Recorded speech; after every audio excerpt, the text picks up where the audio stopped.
বিএনপির স্থায়ী কমিটির সদস্য মির্জা আব্বাস বলেছেন, অনেকেই বলছেন বিএনপি নাকি 1/11 আনার স্বপ্ন দেখছে, পায়তারা করছে। 5 আগস্টের পর যদি বিভেদ সংঘাত করতে থাকেন তাহলে কিন্তু দেশে গণতন্ত্র কোনোদিন ফিরবে না। তিনি বলেন, কেউ যদি কিছু বলে থাকেন আমি জানি না, তার নিজ দায়িত্বে তিনি সেটা বলেছেন।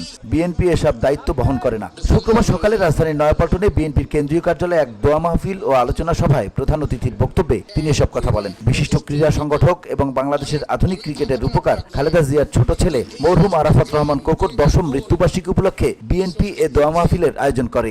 কথা বলে এমন কিছু করবেন না যাতে একটা বিভেদ সৃষ্টি হয়। দয়া করে দেশটাকে শান্তি আনার চেষ্টা করেন।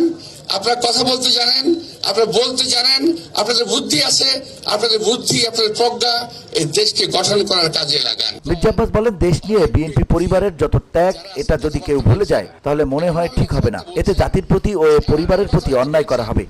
স্লো পয়জনের মাধ্যমে একজন সুস্থ স্বাভাবিক মানুষকে হত্যার মৃত্যুর মুখের দিকে ঠেলে দেওয়া হলো।